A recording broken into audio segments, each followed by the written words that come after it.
하나님 말씀 보시겠습니다. 하나님 말씀 요한 1서 3장 8절 한 절 말씀.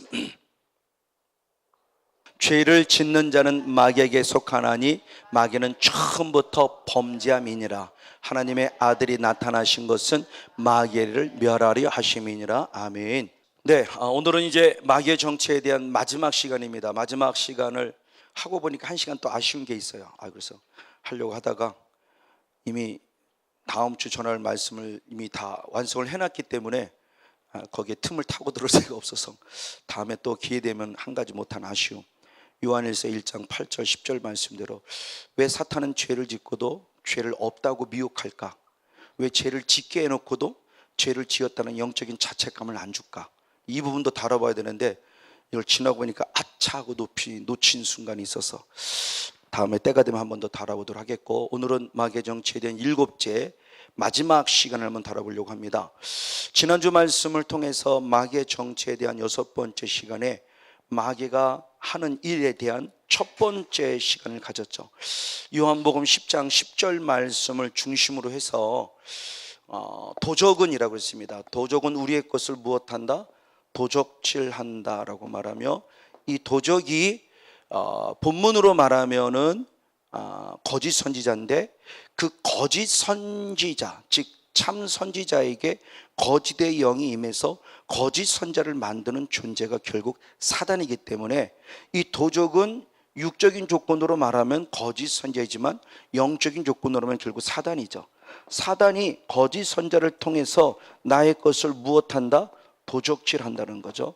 사단이 우리에게 범하는 죄가 있죠. 죄라고는 합법적인 통로를 통해서 죄짓게 함으로 말미암아 많은 것들을 다 빼앗아 간다는 겁니다.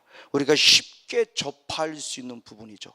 물질부터 시작해서 건강부터 시작해서 관계부터 시작해서 영성부터 시작해서 많은 것들을 빼앗아 가요. 결국 사단이란 존재가 1차적인 조건으로 내 안에 들어와서 죄라고는 합법적인 것을 통해서 죄짐으로 말미암아 뺏어가요. 그러면 빼앗겠다라고 했을 때 빼앗긴 이것들은 사탄이 빼앗는 것이 아닙니다. 이 말씀을 잘 이해된다고 그랬어요. 사탄은 죄짓게 함으로 말미암아 이것을 빼앗을 것에 대한 부분을 안다 모른다. 안다. 누가 빼앗는다? 하나님이. 왜? 이미 이 모든 것들은 어디에 기록되어 있는 거다? 하나님의 율법, 하나님의 말씀 안에 기록되어 있는 것이다. 그래서 사단이란 존재가 율법의 기회를 타서 결국 틈타고 들어와서 하나님은 죄짓지 않고 이것이 죄인임을 깨달아서 죄짓지 않기를 원하는 것을 오히려 반대로 역으로 이용해서 죄를 짓게 만들어서 이 저주 속에 빠지게 하는 거죠. 그래서 이 모든 것들을 다 빼앗는 존재가 사단의 존재임을 알았기에 우리는 이것들을 빼앗기지 않기 위해서 철저히 회개하여 성령 충만 받아서 또 내 안에 남아있는 죄성이라는 존재를 끄집어 청소함으로 다시는 빼앗기지 않고 오히려 더 풍성해지는, 예수님이 이 땅에 우리를 풍성케 하고 더 풍성케 하기를 원하신다기 때문에 우리는 더 풍성해지는 은혜의 주인공이 되길 원하면서 우리가 지난주의 말씀을 통해서 은혜를 나누었습니다. 이제 오늘의 말씀은 두 번째 시간입니다. 그러면 사단은 우리 것을 도적질함으로 끝나냐? 아니다. 그 다음 단계이고 3단계가 있어요. 사단도 우리의 존재를 무너뜨리기 위해서 첫 번부터 탁 무너뜨리지 않아요. 왜? 그럼 우리가 다 알아요. 아니까 사단도 기가 막히게 어떤 방법을 쌓아감 속에서 두 번째 단계, 세 번째 단계로 나아가는 거죠. 자, 요한복음 10장 10절 말씀입니다. 요한복음 10장 10절 말씀. 네, 같이 한번 있습니다. 시작. 도적이 오는 것은 도적질하고 죽이고 멸망시키려는 것뿐이요 내가 온 것은 양으로 생명을 얻게 하고 더 풍성히 얻게 하려는 것이나. 아멘. 자, 지난주 말씀에 나눈 것이 도적이었어요. 도적질, 많은 것들을 빼앗아 갔어요. 그러면 사단은 내 것을, 많은 것을 빼앗아 감으로 끝나냐? 아니다. 빼앗긴 우리들, 모든 것을 빼앗은 우리들을 두 번째는 무엇하기 위함이다? 죽이기 위함이라는 거예요. 죽인 다음에 나를 무엇하기 위함이다? 멸망이에요. 이게 사단의 궁극적인 계략은 이겁니다. 이것이 궁극적인 목적이에요. 이 목적을 이루기 위해서 지금 이런 단계를 지금 하나씩 진행하고 있는 거예요. 이게 야고보서 1장 14절 15절 말씀과도 똑같다는 말씀을 했죠. 우리가 시험을 당하는 것은 내가 무엇 때문이요? 욕심 때문이. 욕심이 잉태한 즉 죄를 낳고 죄가 장성한 즉 사망이라는 겁니다. 자, 욕심이라는 부분을 통해서 하나님은 욕심 부리지 말란데 욕심을 부리게 한 거예요.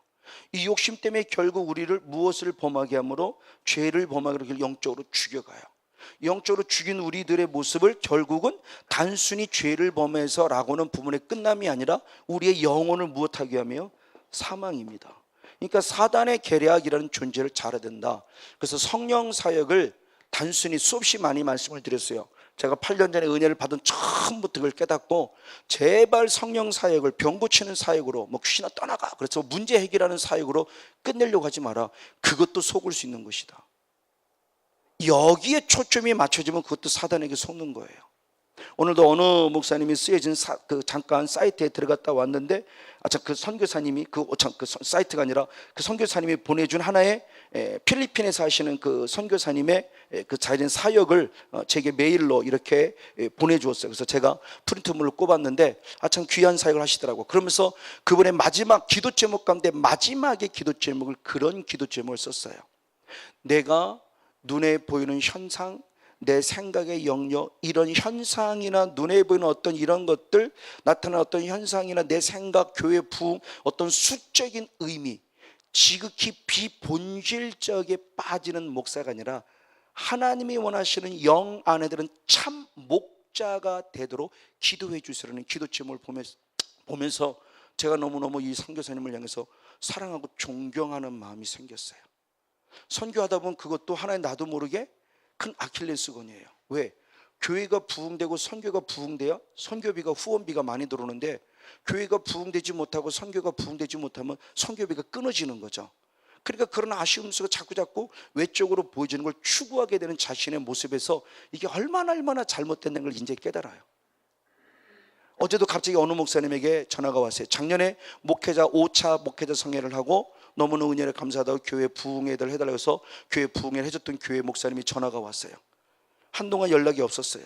목사님 목회하고 부흥회를 한 다음에 너무너무 쉽지 않은 시간들의 모습을 지났는데 뒤늦게 하나님께서 좋은 열매를 맺게 하시는 모습을 보면서 성건유 목사를 한 번 더 모셔야 되구나 싶어서 갑자기 또 불러달라고 그래서 11월 달쯤에 또 갑자기 그 틈새를 이용해서 들어가서 또 부흥회를 하기로 지금 됐어요. 그러면서 그 목사님이 하시는 고백이 그 고백이었어요. 목사님이 했던 얘기, 자꾸 비본질의 눈에 띄는 현상을 추구하지 말고 하나님이 보이지 않는 영성, 이 영의 세계를 추구하라는 말씀을 이제서야 깨달았어요. 자기도 목회하면서 자꾸 눈에 보이는 것 때문에, 그래서 성도가 들어오는 것 때문에 좋아했다가 성도가 빠지는 것 때문에 실망했다가 좌절하고 낭망했다가 쓰러지고 넘어졌다가, 이것이 고비고 막 수없는 시간의 모습을 계속 경험하면서 부족하지만 하나님께서 목사님 했던 설교들을 자꾸 생각나게 하면서 이거였구나, 주님은 이 본질을 잡으라고 가르쳐 준 거였구나. 그래서 지금은 너무너무 감사하고 너무너무 행복하다고 해서 한 번만 더 와서 부흥회를 부탁한다고 그래서 갑자기 틈새 들어간 거예요. 바로 이런 부분들입니다. 성령 사역에 대한 부분을 우리가 오해해서는 안 된다. 왜? 자꾸 눈에 보이는 현상만 추구하기 때문에 성령 사역을 안 좋게 보는 사람들에게 손가락질을 당한단 말이에요. 원래 우리가 추구하는 성령 사역은 그것이 아니고, 성경이 원하는 성령 사역도 그것이 아니고, 성령님이 원하는 성령에서 더더욱 그것이 아님에도 불구하고 우리는 자꾸, 그러면서 지식은 그러지 말하지 알면서도 내 마음속 또 깊은 곳에 그래도 교회가 부으니, 그래도 뭐가 잘 돼, 자꾸 여기에 초점 맞추니까 사탄은 자꾸 그래도 자꾸 나를 녹다운 시키는 거죠. 해도 안 되네 라고 지치게 만드는 거예요. 바로 이 부분의 모습입니다. 자, 사단의 존재가 우리의 것을 도둑질한 다음에 그 다음에 우리를 죽이는 것이 목적이에요. 이 죽인다고 하는 것이 과연 무엇을 의미하냐는 거예요. 성경에서 영적인 부분으로 보면 죽인다고 하는 것이 결국 뭐냐는 겁니다. 이 죽인다고 하는 건, 다시 말해서 나름대로 함께 기도했어요. 기도했는데 실제적인 내 현상, 내 주변에 나타나는 현상, 그것이 교회적인 부분은, 가정적인 부분은 교회에 있는 성도가 떠나기도 하고, 교회가 문제가 생기도 하고, 가정에서 부부지간에 문제가 생기도 하고, 자녀가 문제가 생기도 하면서 갈등이 생기고, 거기에 물질 빼앗기고 건강 빼, 여러 가지 많은 일들을 계속 기도한다고 하는데, 신앙생활 한다고 했는데 자꾸 이런 현상들이 생기는 거예요. 그랬을 때 이것 때문에 결국 뭐예요? 내가 좌절하고 낭망하는 겁니다. 제가 그랬죠. 나름대로 기도한다고 했는데 오히려 기도 때문에 제가 좌절하고 낭망했어요. 그래서 그다음부터 기도가 안 됐던 거예요. 기도한다고 하다가 기도하는 것 때문에 좌절되고 낭망하는 모습 때문에 결국 기도가 안 되지는 모습. 제가 100% 저는 이 부분에서 경험자예요. 바로 이런 부분의 모습을 통해서 좌절하고 낭망해서 결국 뭐냐? 기도하는 거 포기하게 만들고 신앙생활을 포기하게 만들고 좌절. 이것이 결국이다. 결국 이것이 영적으로 우리를 무엇하는 것이다? 죽인다는 것이고, 이 죽인다고 하는 것은 결국 뭐냐? 영적으로 지금 잠자는 겁니다. 자, 사단의 존재가 도적질하고 죽이고 멸망시키는 거예요.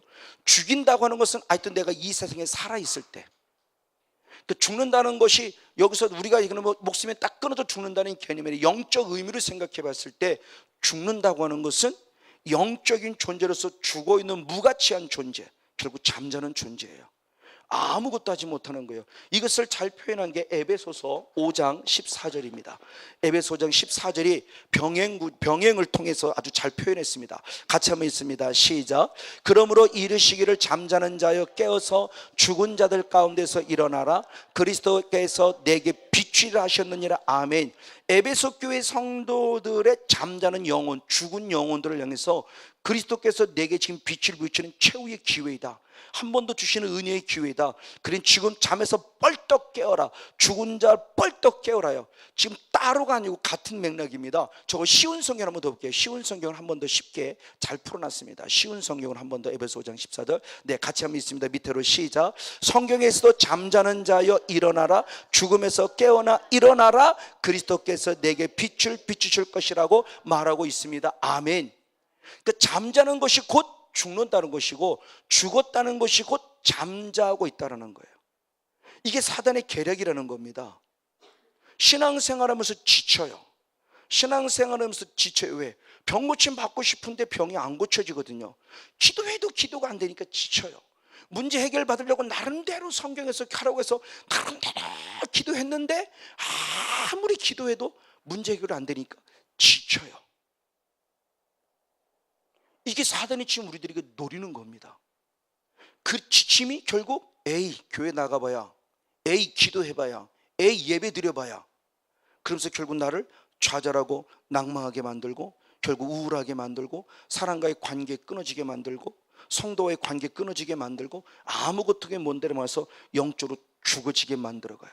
그 다음에 목적이 있기 때문에, 다음에 목표를 위해서 중간 지점 속에서 이게 죽어지게 만든다고 하는 것에 대한 부분의 모습이 바로 이런 부분의 모습을 말합니다. 그럼 자, 중요합니다. 잠잔다는 것이 사탄에게 어떠한 기회를 주느냐는 거예요. 영적으로 잠잔다고 하는 것은 사탄에게 좋은 기회를 줍니다. 어떤 기회를 주느냐? 자, 마태복음 13장 25절의 말씀을 봅니다. 예수님이 친히 씨 뿌리는 비유를 하시면서 말씀했습니다. 마태복음 13장 25절. 네, 같이 한번 읽겠습니다. 시작. 사람들이 잘 때에 그 원수가 와서 곡식 가운데 가라지를 덧뿌리고 갔다. 아멘. 자, 내가 잠잘 때 그럼 어떤 영적인 현상이 생기느냐? 내가 영적으로 죽어 있다, 영적으로 잠자 있을 때 어떤 현상이 생기느냐 그랬을 때 누가 왔다? 원수가 왔다. 원수가 와서 곡식 가운데 무엇을 뿌리고 갔다 그러면 가라지를 뿌리고 갔다 그래요. 원수라는 존재가 와서 잠자는 영혼, 내 마음의 심령 속에 가라지를 뿌리고 갔어요. 그러면 원수는 누구이고 가라지가 뭐냐는 거죠. 주님이 직접 답을 주셨어요. 밑으로 내려서 38절 39절 말씀을 봅니다. 주님이 직접 답을 주셨으니 같이 한번 있으면 역시 시작. 밭은 세상이요 좋은 씨는 천국의 아들들이요 가라지는 악한 자의 아들들이요 가라지를 심은 원수는 마귀요 추수 때는 세상 끝이요 추수꾼은 천사들이라. 아멘. 자, 주님이 직접 말씀, 이 원수는 누구다? 마귀다. 이 마귀가 와서 가라지를 뿌는데 가라지는 누구다? 악한 자들의 누구요? 아들들. 그러면 쉽게 말하면 악한 자의 아들들의 모습, 영적인 그대로 풀어보면 결국 누구예요? 귀신들. 그렇죠? 얘는 복수니까. 근데 오늘 본문에서 말씀은 저 마태복음 저에서 말씀하자 하나님의 거룩한 의도는 지금 누구냐 그러면 우리 속에 나타나고 있는 누구예요? 거짓 선지자죠.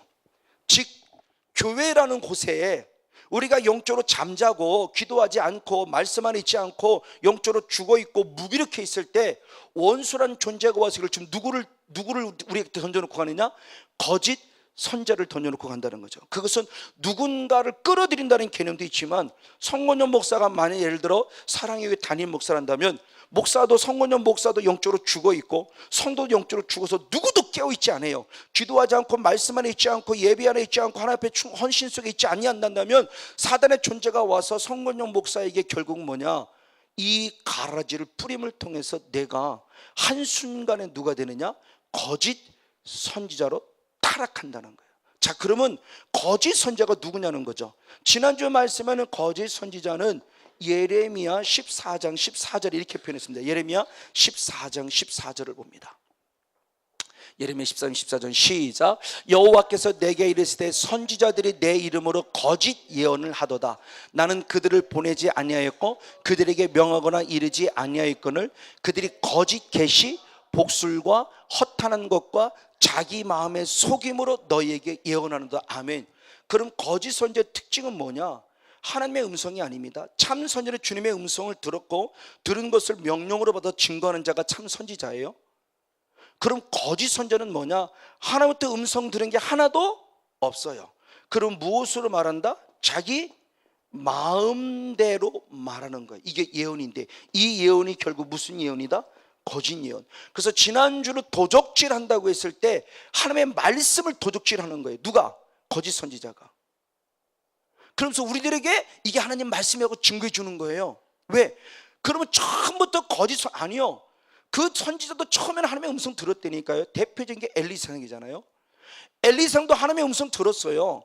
그래서 참 선지자로 일을 기가 막히게 잘했던 분이에요. 근데 어느 순간부터 그가 배는 이만큼 불렀고 등 따스고 배부르면서 기도와 멀리하기 시작하면서부터 하나님의 이상이 흔히 들려야 되는데 흔히 들리지 않은 모습을 통해서 거짓 선자로 타락해가는 과정 속에 있는 부분을 대표적으로 보여주고 있는 거죠. 성건용수도 마찬가지고, 특별히 성령 사역하는 사람 더더욱. 솔직히 처음부터 하나님의 음성을 듣지 못했으면은 그도 그나마 괜찮은데, 하나님의 음성을 들었다고 하는 어느 한 사람이 어느 순간부터 주님의 음성이 들리지 않아요? 하나님의 이상이 보여야 되는데 전혀 이상이 보이지 않아요? 환상이 보이는데 환상이 딱 끊어졌어요? 하나님의 음성이 들리지 않아요? 그러면 나는 거짓 선자로 타락할 가능성이 얼마든지 있다는 거죠. 엘리의 길을 따라가는 거죠. 누구도 자신하지 못해요. 어제는 기가 막히게 잘 듣는데 어제는 제가 그래요. 사실 너무너무 두려워요. 처음에 이 은혜 입었을 때에 비하면 지금 주님의 음성 들리는 거 많이 줄어들었고요, 많이 선명하지 않고요. 환상은 조금 더 선명하게 보이는 것이 있지만 하나님의 음성 들리는 것은 여쭤봐도, 그때는 여쭤보기 전에 먼저 말씀해 주셨다 한다면 지금은 여쭤봐도 내가 빨리빨리 주님의 음성을 캐치하지 못하는 게 더 많아요. 말씀하시는데 못 듣겠죠. 안 하신다는 차원보다 분명히 응답을 했는데 제가 못 듣고 있는 거겠죠. 두려운 거 이게요. 엘리라는 재성이 처음부터 나쁜 재성 아니었어요. 그러니까 거짓 선자가 처음부터 너는 거짓 선자로 온 것이 아니었다는 거예요. 처음엔 다 잘했어요. 다 잘했는데 한순간에 무너지는 겁니다. 바로 이런 모습들이에요. 이런 모습들 가운데서 오늘 거짓 선자의 또 다른 면을 봤을 때 이 거짓 선자가 바로 누구라고 그러냐? 이사야 56장 10절의 말씀을 보겠습니다. 이사야 56장 10절 한 절 말씀 보겠습니다. 네, 같이 한번 읽겠습니다. 시작. 그 파수꾼들은 소경이고 다 무지하며 벙어리 개라. 능히 짓지 못하며 다 꿈꾸는 자요, 누운 자요, 잠자기를 좋아하는 자다. 아멘. 한 거짓 선자 한 예를 듭니다. 한 거짓 선자가 있는데, 선자가 있는데 이 사람이 무엇이냐? 앞을 볼 수 없는 자예요. 영적인 눈이 가려진 자라는 거예요. 그리고 벙어리 개요. 뭔가 이야기를 했는데 아무 말도 하지 못하는. 왜 그러면 앞을 보지 못하고? 예언은 앞을 보는 거죠. 예언은 앞을 봐서 하나님이 원하시는 음성을 들려줘야 되는데 들리지 못하고 있다는 거예요. 앞을 보지 못하고 들려주는 음성을 말하지 못하는 벙어리라는 거예요. 벙어리 개와 같다는 거예요. 왜? 그래서 그럽니다. 꿈꾸기를 좋아하고 누워기를 좋아하고 잠자기를 좋아하는 자다. 즉 거짓 선자가 영적으로 무엇하고 있다는 거예요? 지금 잠자는 자라는 거예요. 영적으로 성건용 목사가 잠자면 주님의 이상이 끊어집니다. 주님의 사인이 끊어져요. 이게 두려운 거죠. 어제 잘 봤다가 중요한 것이 아니라 오늘도 그 음성을 들을 수 있어야 되는데, 어제 능력이 나타나는 게 중요한 거죠. 오늘도 그 능력이 나타나야 되는데, 어제는 나타났는데 오늘 안 나타나요? 그럼 영적으로 저는 잠자고 있었다는 증거죠. 이게 정말 두렵다는 거예요, 저는요. 그래서 나름대로 저는 이것을 빼앗기려고 최선의 노력을 다하고, 그래서 제가 첫째 주만큼은 목숨 걸고 어떤 가는 거예요. 왜? 그나마 살 수 있는 기회니까. 여러분은 협력하러, 이영수 목사가 협력하러 뭐 사역 도와주러 가는 거 아니고요. 저는 제가 살기 위해 가는 거예요, 정말. 그래서 저는 팀장이 돼도 한 번도 여러분 뭐 식사하세요 자꾸 와서 하라고 할 때는 어떤가 하지만 총무님한테 맡기고 저는 기도에 전진하는 거예요. 맨 앞자리는 저도 계속 기도에 전진하면서, 여러분들의 모습을 내가 신경을 안 쓴다는 것이 아니라 지금 예수 목사님 해나가고 있으면 저는 믿고 있기 때문에, 저도 그 시간에 여러분들 보면서 빨리 안수 받으시니까 뭐 식사하라고 이거 신경 안 쓰고 계속 기도에 정진을 나름대로 집중하면서 기도하는 것은, 그 시간이나마 그도 주님 앞에 살고 하나님의 음성을 듣고 주님의 영적인 캐치를 하고, 하나님의 나를 향한 명령이요, 나를 향해 보여주는 하나님의 환상, 나를 개인적인 비전, 교회적인 비전, 또는 기쁨의 길, 이런 여러 가지 모습을 캐치하고 좀 깨달아서 준비할 수 있게 하려고 나름대로 최선을 다하는 겁니다. 즉 영적으로 잠자고 있지 않기를 원한다는 거예요. 근데 이 영적으로 잠자는 이 모습에 대해서 이사야 28장 9절에서는 이렇게 표현했죠. 7절에서 이렇게 표현했습니다. 이사야 28장 7절을 봅니다.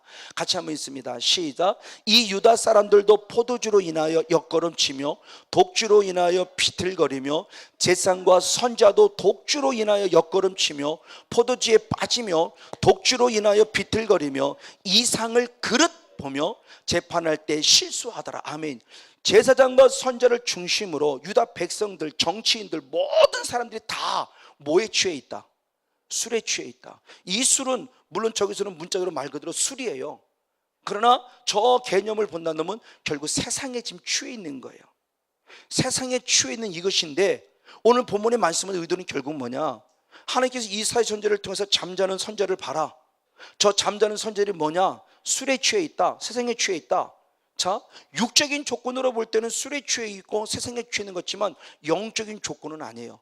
주님이 분명히 이렇게 말씀했어요. 이사야 29장 9절 10절입니다. 이사야 29장 9절 10절 역시 한번 같이 보겠습니다. 이사야 29장 9절 10절 시작. 너희는 놀라고 놀라라. 너희는 소경이 되고 소경이 되라. 그들의 취함이 포도주로 인함이 아니요 그들의 비틀거림이 독주로 인함이 아니라 대저 여호와께서 깊이 잠들게 하는 신을 너희에게 부어주사 너희의 눈을 감기셨으니 눈은 선지자요 너희를 덮으셨으니 머리는 선견자라. 자, 유괴 조건으로 보니까 술 취한 자예요, 세상에 취한 자예요. 근데 주님은 실제로 보면은 술에 취했기 때문에 그들이 거짓 선자가 된 것이 아니라는 거예요. 누구에 의해서 거짓 선자가 될 수밖에 없었다는 겁니까?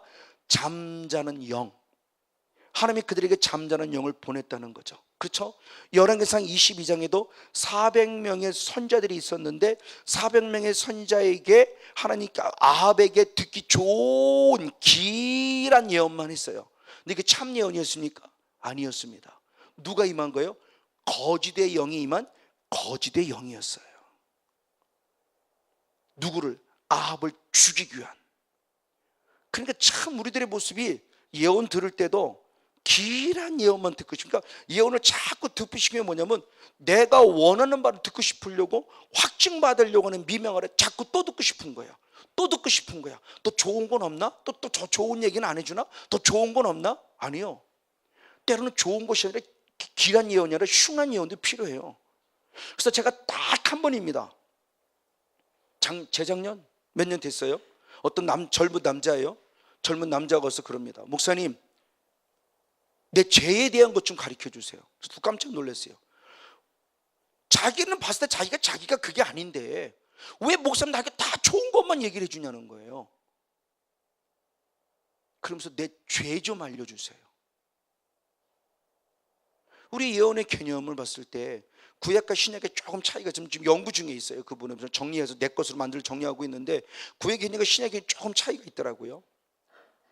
그때 신약적인 개념으로 덕을 끼치고 유익을 끼치는 거예요. 맞아요. 틀린 거 아니에요. 근데 그 젊은 사람 같은 경우에는 그 덕을 끼치고 유익을 끼치는 그 길한 예언이 본인의 마음을 시원하게 해주지 않았어요. 소망과 희망과 꿈을 갖지 않았어요. 덕이 되지 않았어요. 오히려 마음이 답답했어요. 그래서 좀 내 죄 좀 알려주세요. 저도 깜짝 놀랐어요. 처음 이렇게 부탁받은 것 자체가 처음이니까. 그래요? 그럼 한번 해봅시다. 한번 하고 하나님 앞에 주님께 깊이 기도하면서, 주님, 이 지금 하나님의 사랑하는 자녀가 귀한 예언을 들으면서 더 받고 중요하지만 좀 내 죄가 무엇인가를 알길 원하는 더 깊은 기도가 있습니다. 알려주세요라고 했을 때 저도 제 입에서 모르는 뭐가 툭 튀어나오면서 저도 제가 깜짝 놀랄 만한 말들을 계속 쏟아냅니다. 그때 정말 깜짝 놀란 거예요. 그랬더니 통곡하더라고요. 끝나고 나니까 그래요. 감사합니다. 왜요? 자기가 호텔인가 어디 이런 쪽에서 일을 한대요.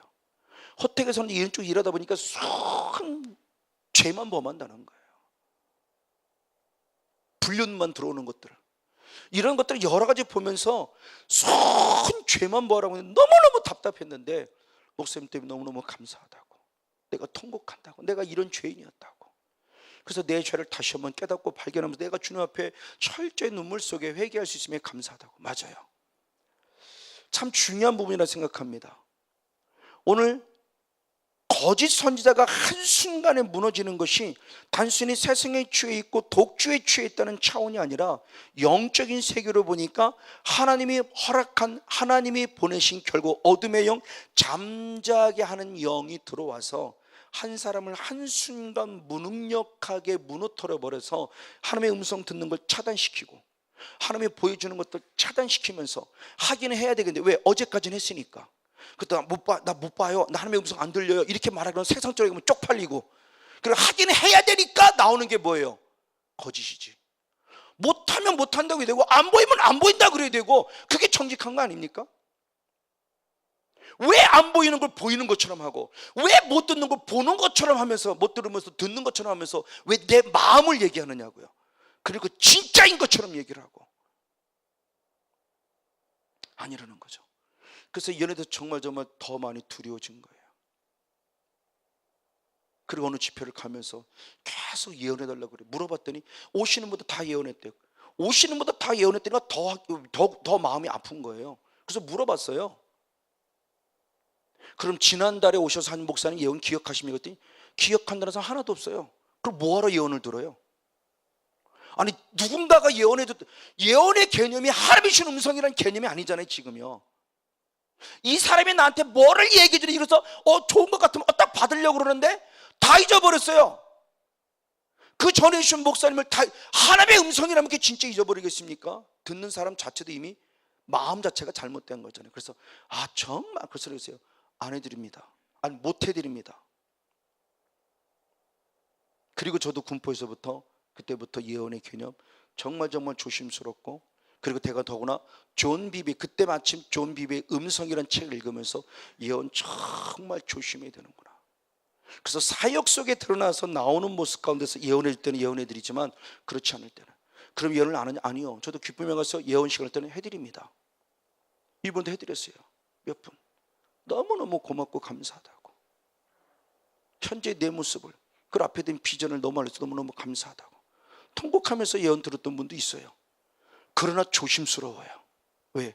이렇게 내가 영이 잠져 있는 거, 다시 말해서 내가 영이 잠들어 있으면서 보지도 못하고 듣지도 못하며 하는 것은 가짜일 수 있고 거짓일 수 있기 때문에, 그럼 숫자 예언을 안 하는 게 낫죠. 그러면 내가 죄를 짓지 않는 거니까.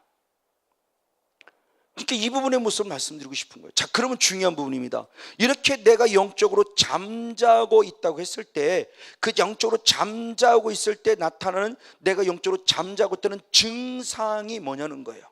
내가 영적으로 잠자고 있다는 증상의 첫 번째가 뭐냐? 기도가 안 돼요. 자, 여러분 빨리 깨달으십시오. 내 스스로 지금 기도가 지금 내가 안 된다면 나는 영적으로 지금 잠자고 있는 거예요. 이번에도 여자 목사님을 제가 부적용하면서 맡았어요. 그때 한 분이 그런 고백이에요. 자기도 성령사를 했던 사람이래요. 성령사를 했던 사람인데 어느 때부터인가 자기가 기도가 안 되더래요. 그러니까 사후관리된 차원도 몰랐고, 나름대로 성령사역 한다고 하면서 하나님의 어떤 그런 영적인 결박이나 이런 개념들을 모르고 사역하면서 많은 사람을 치유해주고 회복됐지만, 자기는 어느 순간부터 기도가 안 되더라는 거예요. 그래서 내려놨대요. 저는 잘했다고 생각했어요. 내려놨다는 게. 기도가 안 되더라는 겁니다. 그러면서 죽을 것 같았는데 어느 목사님의 소개를 받고, 그러면 목사님 기쁨의 교회 가봐. 그래서 기쁨의 교회로 오고서 내 안에 어둠이 떠나면서 감사한 게 뭐냐, 이제 무릎 꿇어 기도가 되더라는 거예요.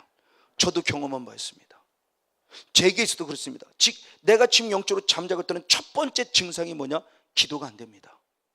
목회자지만 기도가 안 돼요. 성도자지만 기도가 안 돼요. 기도하는 건 지극히 마땅하고 당연함에도 불구하고 기도가 안 된다? 그럼 빨리 깨달으십시오. 아, 지금 내가 영적으로 내가 무엇하고 있구나? 잠자고 있구나. 이미 모든 것들을 빼앗겼을 뿐만 아니라 빼앗긴 순간에 다음 순간에서 지금 내가 영적으로 잠자고 있는 상태라는 걸 빨리 캐치하지 않으면 큰일 나요. 왜? 이미 증상을 통해서 진단 받았잖아요. 아, 기도가 안 되는구나. 아, 영적으로 지금 잠자고 있다는 증거구나. 맞아요. 예수님께서도 겟세마네 동산에서 마지막 십자가 사건을 앞두고 마태복음 26장 38절의 말씀에 보면 내가 심히 무엇한다? 고민스러워서 무엇하게 되었다? 죽게 되었다고. 하나님의 아들인 예수님도 인성을 가졌을 때 이 십자가 사건 때문에 심히 고민돼서 죽게 되었다고 고백해요. 그러면서 제자들에게 무엇을 부탁합니까? 기도를 부탁해요. 제자들에게. 이게 예수님의 가지고 있는 인성이에요. 이게 인성의 한계입니다. 육신의 모습은 누구도 완벽할 수 없어요. 누구도 완벽할 수 없어요. 성령 사역하는 그 어떤 누구도 절대 완벽할 수 없어요. 한경진 목사님 것처럼 성도라 인정받는 분도 절대 완벽할 수 없어요. 늘 우리는 서로가 피차에 중보기 될 힘이 필요해요. 서로가 중보기도 하지 않으면 우리는 쓰러지고 넘어집니다. 예수님도 이 문제를 갖고 좀 중보기도 했습니다. 그리고 제자들에게 부탁했는데 제자들의 상이 어떠냐는 거죠. 자, 마태복음 26장 40절로부터 한번 43절까지 말씀을 한번 연이 있겠습니다. 마태복음 26장 40절로부터 시작. 제자들에게 오사 그 자는 것을 보시고 베드로에게 말씀하시되 너희가 나와 함께 한시 동안 이렇게 깨어 있을 수 없더냐. 시험에 들지 않게 깨어 있어 기도하라. 마음에는 원이로 내 육신이 약하도다 하시고 다시 두 번째 나아가 기도하며 가라사대 내 아버지여 만일 내가 마시지 않고는 이 잔이 내게서 지나갈 수 없거든 아버지의 원대로 되기를 원하이다 하고 다시 오사 보신즉 저희가 자니 이는 저희 눈이 피곤함 일러라. 아멘. 자, 예수님께 내가 심히 고민되신 나를 요즘 기도 부탁하고 찾아왔는데 제자들이 지금 무엇하고 있어요? 자고 있어요. 그때 주님이 첫 번째, 두 번째, 세 번째, 얘들아 너희들이 무엇 들지 않기 위해서, 시험 들지 않게 해서 깨어서 무엇하기를 원한다? 기도하라고 합니다. 첫 번째도 오고 두 번째도 오고 세 번째도 오는데 계속 이들은 무엇하고 있어요? 자고 있어요. 자고 있을 때 주님이 말합니다. 그래, 마음은 우리 육신이 약하구나. 너희들이 결국 무엇했기 때문이구나? 피곤했기 때문이구나 라고 말하며 주님이 이해해요. 그러나 그들은 모두가 다 주님을 부인하고 다 도망하는 도망자가 되고 말았어요. 다시 말해서 사단의 시험거리에 걸려서 결국 사단의 시험에 다 패자, 사단의 시험에 다 넘는 결국 패배자가 되고 말았고 그 결과 주님을 부인하고 말았다는 거예요. 자, 육신의 피곤함이라는 부분 자체는 사탄이 준 것은 아닙니다. 근데 내 스스로 육신의 피곤함 때문에 당연히 주를 위해 기도할 때, 기도하지 않았을 때 이 피곤함이라는 합법적인 통로를 누가 틈을 노렸다는 거예요? 사단이. 그러니까 여러분 스스로 몸을 컨트롤할 줄 알아야 돼요. 내가 컨트롤하지 못해놓고 왜 하나님 앞에 피곤해 죽겠어요? 제가 그랬다니까요. 군포 있을 때 정말 초반에 저도 막 정말 한 달도 한두 시간 전에 계속 나아가는 모습 가운데서 어느 순간 저도 모르게 피곤해 죽겠어 그랬어요.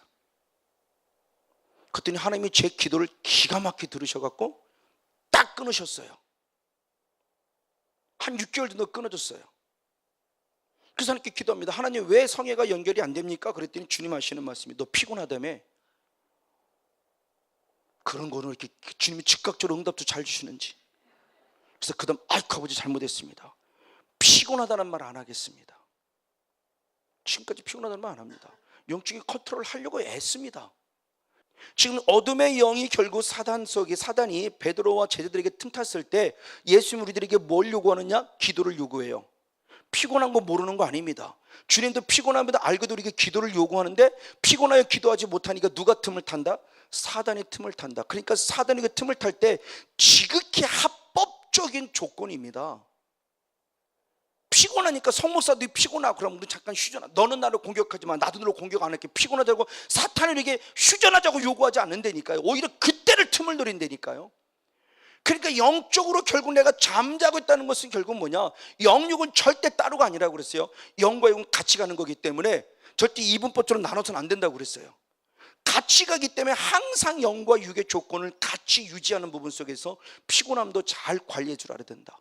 피곤함 때문에 기도하지 못하면 사탄만 날라랍니다. 맞습니다. 이런 대표적인 또 다른 하나의 단계가 출애굽, 구원 얻었습니다. 이스라엘 백성이 이국 구원 얻어서 광야를 건넜어요. 그 홍해를 건너서 드디어 구원받은 자로서 드디어 광야라는 곳에 들어왔는데, 광야라는 곳에 들어와서 가장 먼저 부딪히는 싸움이 있었으니 누구의 싸움이냐? 아말렉과의 싸움이 벌어집니다. 그래서 모세가 나가고 여호수아야, 너는 나가 싸워라. 나는 기도하겠다라고 말합니다. 나는 기도할 테니 너는 칼을 들고 싸워라. 그래서 여호수아가 나가 싸웁니다. 네, 알겠습니다. 아말렉과 싸우는데, 아말렉과 싸울 때 그 누굽니까? 아론과 훌이 보는 거죠. 이거를 아론과 훌이 봤더니 모세의 손이 올라가니까 이스라엘이 이기는데 모세의 손이 내려오면 누가 이기냐? 아말렉이 이기는 거예요. 그럴 때 영적인 눈치가 잽싼 분들이죠. 그러면은 알았다. 계속 이기기 위해서는 모세의 손이 내려오지 않게 하는 거구나. 그래서 결국은 아론과 훌이 가서 돌을 갖다 놓고 선생님 여기 앉으세요. 그를 앉혀놓고 그대로 딱 서가지고 모세의 손을 내려놓고 받쳐주고, 그래서 모세의 손이 계속 올라가 있을 때 결국 이기더라는 거죠. 그럼 모세의 손이 왜 내려왔을까요? 피곤하니까. 이것이 제가 있었던 안양에 있을 때, 옛날에 처음에 처음 개척해서 30대 후반에 그때 처음 개척해서 했을 때 저희 동기 목사님입니다. 그 목사한수 동기 목사님이 그런 얘기, 저보다 연장자인데 그런 얘기를 했어요. 어느 부흥사를 모셨는데 목사님 앞에 나오라고 부르더래요. 뜬금없이. 근데 목사님 기도하라고 다 같이 기도하더래요. 쭉 기도했습니다. 한 5분쯤 지나니까 눈 뜨라고 그러더래요. 눈 떠 있는데 보니까 목사님 손이 벌써 이만큼 내려와 있는 거예요. 목사님이 뭐가 보입니까? 그랬더니 손이 많이 내려왔습니다. 다시 기도합시다. 쭉 또 기도했어요. 또 쭉 내려오는 거예요. 한 5분도 안 되면 또 내려오는 거죠. 피곤하니까 자꾸 아프잖아요. 자꾸 내려오는 거예요. 어떠세요? 손 목사님 내려왔습니다. 또 하자는 거예요. 그 성도들이 지금 뭔가 이 부흥사 목사님 뭔가 의도가 있는데 자꾸 손이 내려와도 그냥 손만 내려왔다고 말하지 아무것도 안 해요. 뭐 하고 있습니까? 하고 막 그때 소리치니까 권사님 장로님 나와서 아이고 잘못했습니다. 그래서 목사님 손이 내려 붙잡고 같이 기도합시다. 12분 이상을 기도도 목사님 손이 내려오지 않더라는 거죠. 이 중요하죠. 육은 피곤할 수밖에 없어요. 육은 피곤할 수 없을 때 내려올 수밖에 없다는 겁니다. 그때 중보기도 되고 필요한 거죠. 바로 이 부분의 모습이에요. 그래서 사도 바울의 아론과 훌이 이걸 역주로 눈을 본 겁니다. 그래서 모세의 손을 붙잡아 주는 거, 그에 대한 말씀의 표현입니다. 자, 출애굽기 17장 13절 11절부터 보기. 11절부터 13절 같이 한번 읽겠습니다. 시작. 모세가 손을 들면 이스라엘이 이기고 손을 내리면 아말렉이 이기더니 모세의 팔이 피곤함에 그들이 돌을 가져다가 모세 아래에 놓아 그리고 그 위에 앉게 하고 하면 아론과 훌이 하나는 우편 이편에서 하나는 저편에서 모세의 손을 붙들어 올렸더니 그 손이 해가 지도록 내려오지 아니한지라 여호수아가 칼날로 아말렉과 그 백성을 쳐서 무엇하더라? 파하더라. 아멘. 할렐루야. 결국 여호수아가 싸워 이길 수 있는 힘의 근원은 모세의 기도였는데 모세 혼자만의 기도느냐? 아론과 훌의 중보 기도를 통해서 피곤함을 이겼다라는 거죠. 나 혼자는 이길 수 없어요. 목회자 혼자는 이길 수 없어요. 성도가 피곤함을 받쳐줘야 돼요. 중보 기도도 돼요. 엄마 아빠 혼자로서는 기도할 수 없어요. 자녀들이 역시 중보 기도로 같이 후원해 줘야 돼요. 자녀들 혼자 기도할 수 없어요. 엄마 아빠가 같이 중보 기도로 후원해 줘야 돼요. 영성이 약한 자는 영성이 조금 나은 사람이 털고 후원해 주시면 돼요. 그 중보기도가 필요합니다. 그래서 기도의 손이 내리지 않을 때 결국 이기더라는 거죠. 할렐루야. 자, 오늘 말씀은 우리 기록하지 못했지만 신명기 25장의 18절 이후로부터 말씀을 통해서 보면 이때 나타나는 현상이 어떤 현상이냐, 가장 약한 자를 쳤다 그랬어요. 이 출애굽기 17장에 기록된 이 사건을 신명기에 다시 한 번 더 표현했을 때는 가장 약한 자, 내 가정의 가장 약한 자, 자녀가 건드릴 수 있습니까? 교회 안에서 가장 약한 자, 성도를 계속 고통도 아픔 당했습니까? 결국 목회자 책임이고 부모 책임이라는 거예요. 목회자가 기도하지 않았기 때문에 사탄이 약한 자를 건들고 있는 거고, 부모가 기도하지 않았기 때문에 결국 사탄이 약한 나의 자녀를 건들고 있는 거죠. 누군가도 건들고 다 행복하다? 지금 기도의 분량이 잘 채워져 가고 있다는 거겠죠. 바로 이런 모습 가운데서 오는 나와 우리들의 모습이에요. 자, 이 모습을 예수님이 너무너무 정확하게 본 겁니다. 너무너무 정확하게 봤기 때문에 마가복음 9장 29절의 말씀에 무엇 이외에는, 기도 이외에는 이런 주가 나갈 수 없다고 말하면 결국 어둠의 영과의 싸움에서 승리는 오직 무엇만이, 기도만이 승리할 수 있음에도 정확하게 말씀하고 있는 거죠. 맞아요. 근데 기도가 되지 않아요. 그리고 사단이 지금 나를 피곤함이든지 또 다른 여러 가지 많은 빼앗김들이 있죠. 도둑질 이런 것들을 통해서 결국은 좌절하고 낭만케서 기도하지 못하게 내 영성이 지금 잠자게 하고 있는 것이.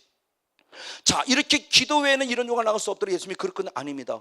당신 스스로가 능히 이겼어요. 어떻게? 기도의 본이 되주셨어요. 자, 마태복음 4장 1절 말씀 읽겠습니다. 마태복음 4장 1절 같이 한번 읽습니다. 시작. 그때 예수께서 성령에게 이끌리어 마귀에게 시험을 받으러 광야로 가셨다. 아멘. 자, 예수님이 세례를 받음으로 성령이 임하셨어요. 그래서 하나님의 아들에게 인정받았어요. 그 다음에 계속해서 성령이 무엇 하셨어요? 충만했어요. 요단강에 돌아와서 충만하신 다음에 성령의 이끌림을 받아 어디로 들어가셨다? 광야로 들어갔다. 왜? 마귀에게 무엇 받기 위해서? 시험 받기 위해서. 이제는 제가 충분히 이 내용을 이해한다고 그랬어요. 처음에는 이해하지 못했다가 마귀한테 광야로 시험 받았을 때 그러면 광야로 무조건 사탄아 일으켰습니까? 아닙니다. 예수님도 사탄과 싸우기 위해서 광야에 사람대로 며칠간 40일간 무엇했어요? 금식기도 하셨죠. 그러니까 예수님이 그냥 막연히 금식기도 한 게 아니라는 거예요. 지금 성령에 이끌려 마귀에게 시험을 받으러 광야에 들어가셨을 때 예수님의 첫 사역입니다. 예수는 홀로 공생의 사역의 시작이 성령님을 받자마자 바로 누구와 싸우느냐? 사탄과 싸우는데 그 사탄과 싸우기 위해서 예수는 무엇 하셨다는 거예요? 40일간 금식기도 하셨어요. 우리는 너무 쉽죠. 저는 40일 못합니다. 저는 최고 길게 한 게 3일이에요. 저는 체질상 그런지 모르지만 3일 이상을 넘겨본 적이 없어요. 그래도 3일 한 것도 저는 감사한 거예요. 제가 가지고 있는 하나님이 주신 어떤 그런 성향상 3일, 물론 목숨 걸고는 안 해봤기 때문에 그 다음에는 모르겠는데 하여튼 제가 최고는 3일이에요. 그 대신 죽으나 사나 집사람만 고생이지 목사가 분량을 채워야 되니까. 내가 해댔으면 집사람이 안 해도 되는 건데 내가 못하니까 집사람이 채우는 거, 장기 금식하는 거죠. 어쨌든 보십시오. 예수님도 그러니까 이 땅에 오신 목적 자체가 절대 우리의 육신의 질병 고치는 거 아십니다. 영의 세력인 누구와 싸우려고?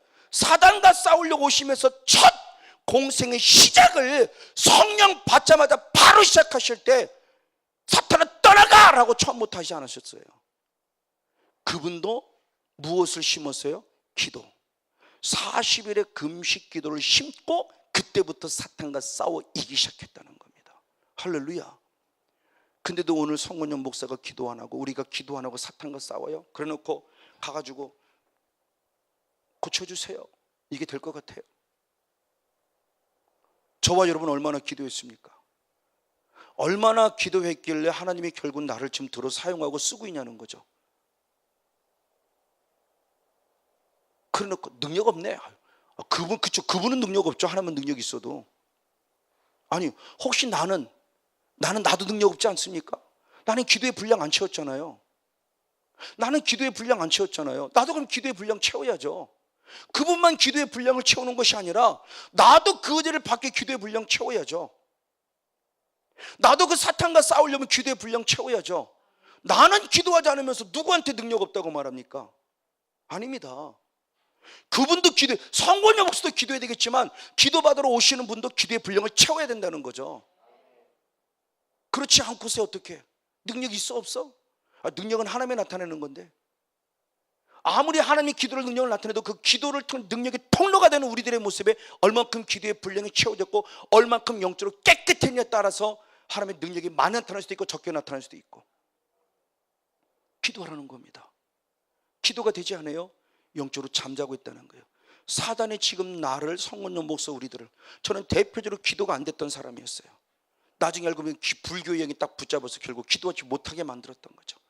완전히 좌절하고 낙망해. 그래도 감사한 것은 내 안에 성령이 저를 떠나지 않으셔서 어떻게든 살아야만 되기 때문에 완전히 포기해버리지 않고 그래도 살고 싶다라고 간절히 기도하는 영성 주신 것만도 감사하죠.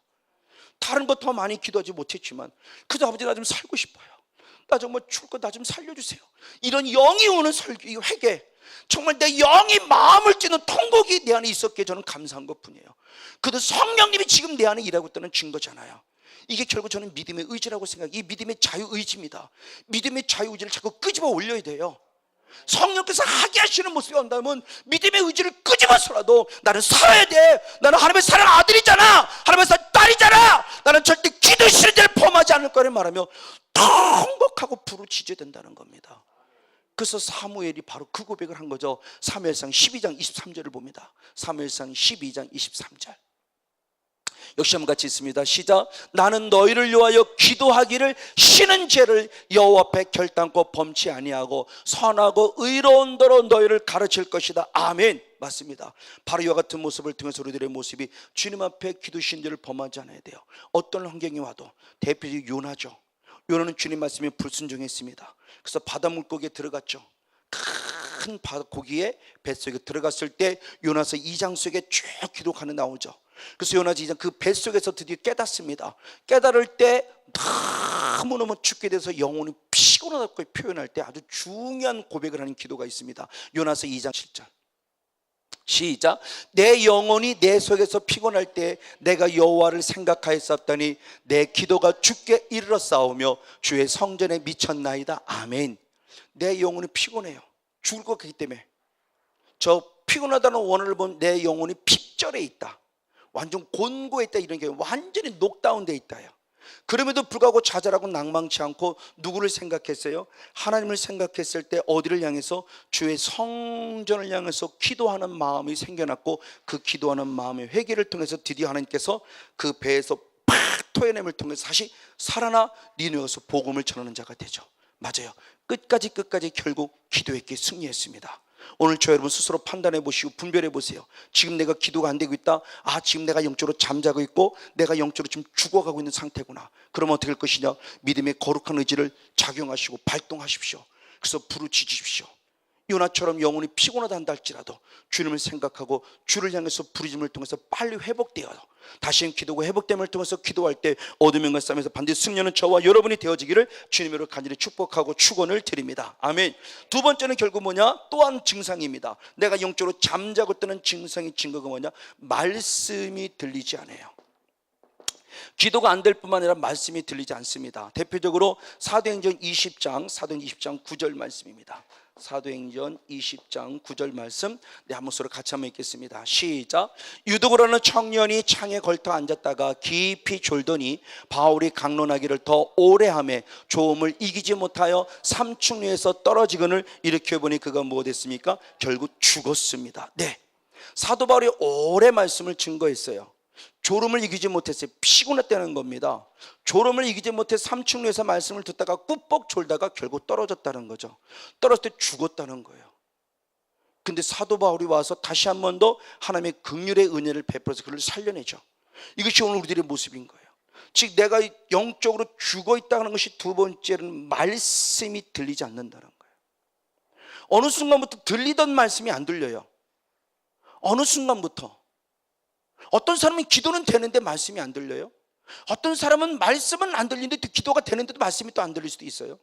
어떤 두 가지가 다 안 들릴 수도 있어요. 두 가지가 다 안 들렸다고 한다면 이건 지금 영적으로 더 중한 상태죠. 더 중하게 내가 좀 죽어가고 있는 거죠. 중한 자죠. 두 가지 중에 하나만 안 되고 하나만 돼도 그래도 그나마 감사한데 두 가지가 다 안 되면 지금 더 큰 문제인데 어찌됐든 두 번째 증상은 말씀이 들리질 않아요. 교회는 열심히 나가는데 말씀이 들리질 않아요. 어떠한 친구가 옛날에 한번 그 목사님을, 이종석 목사님을 통해서 공개 사역 받을 때 그런 얘기를 합니다. 너 누가 제일 무서워? 그랬더니 목사가 그랬습니다. 그래서 목사가 제일 무서워. 중보기도 할 때 그 모습이 그 깨어난 데 모습인데 너 얘를 어떻게 죽이려고 그랬어? 그랬더니 뭐라고 말하냐? 교회 봉사도 잘하고 성가도 잘하고 다 잘하는데 말씀 듣는 시간만 되면 잔다는 거예요. 기가 막히게 주일학교 봉사도 잘하고 성가의 봉사도 다 잘하는데 말씀 듣는 시간만 되면 그때부터 꾸벅꾸벅 주는 거예요. 죽여가는 거죠. 지금 봉사하는 게 중요한 것이 아니고 내 영이 살려면 영의 양식 말씀이 먹어져야 되죠. 들려져야 되는데 어느 순간부터 말씀이 안 들려요? 그건 종교인이죠. 종교인입니다. 그냥 교회를 왔다 갔더니 종교인이지 절대 크리스찬이 아니죠.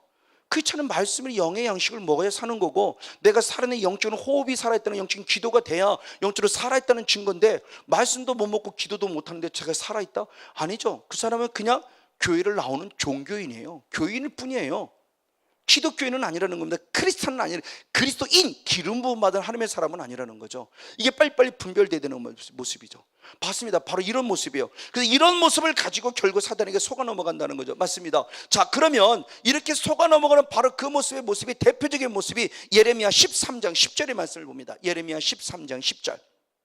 네, 같이 한번 보겠습니다. 시작. 이 악한 백성이 내 말 듣기를 거절하고 그 마음에 강팍한 대로 행하며 다른 신들을 쫓아 그를 섬기며 그에게 절하니 그들이 이 띠에 쓸데없는 같이 되었더라. 아멘.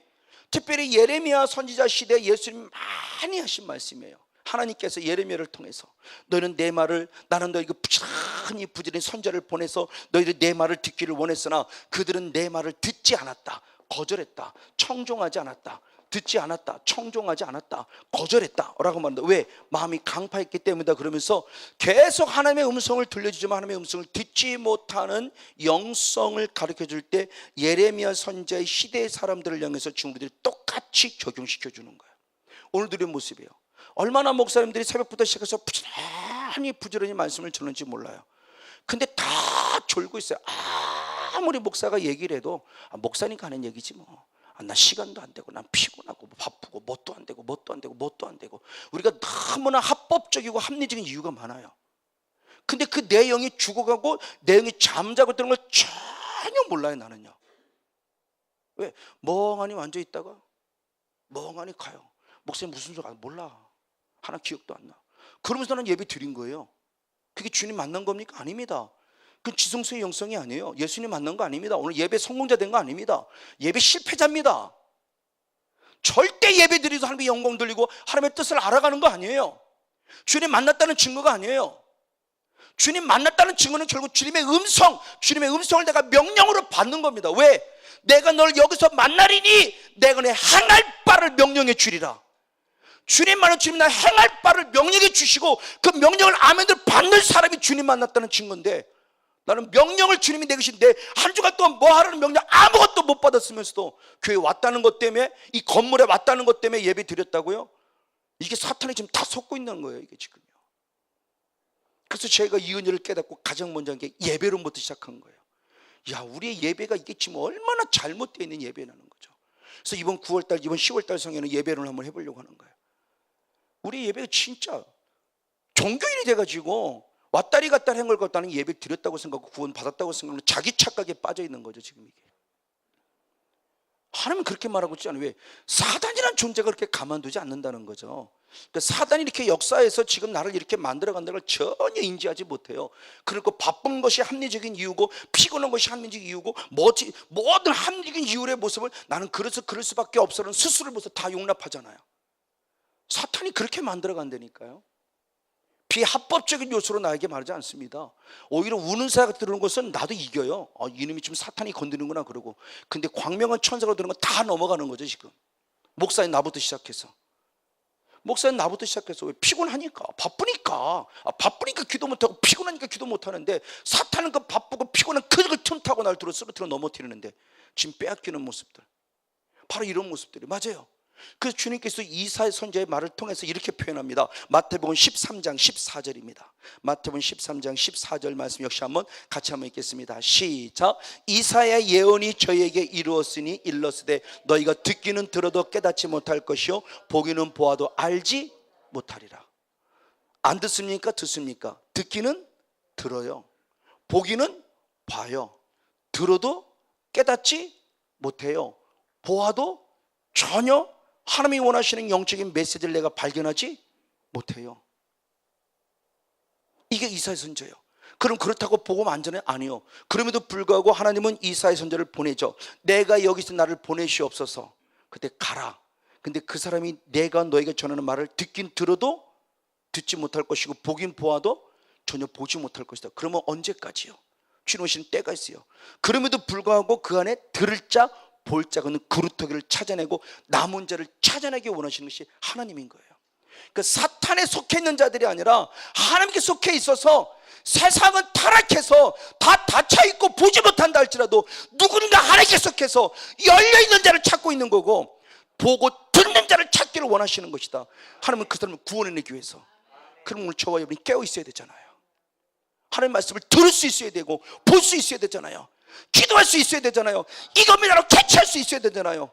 여기입니다라고 캐치할 수 있어야 되잖아요. 근데 그것이 아니고 뭐 이단이야 가지 마 그러고 뭐 이렇게 툭 하면 다 이단이에요. 그래서 그런 모습 가운데서 우리들의 모습이 더 정신 차리자는 얘기를 수없이 하는 거예요. 이단이라고 말한 저 사람들이 입을 더 이상 이단이라고 함부로 죄져서 하나님 앞에 성령의 사역을, 그렇죠? 예수는 부인하면 회개하면 용서받으랬지만 성령님을 해방하는 것은 다시 정말 무섭습니다. 성령님이 하시는 회방하는 사람은 다시는 사함받지 못한다고 그랬어요. 이거 무서운 얘기지 않습니까? 근데 얼마나 쉽게 우리는 그 얘기를 너무나 쉽게 얼마나 쉽게 얘기해요. 지금에서 풀렸지만은 저희 신학생 때는 조윤규 목사님은 누구였습니까? 이단이었어요. 조윤규 목사님.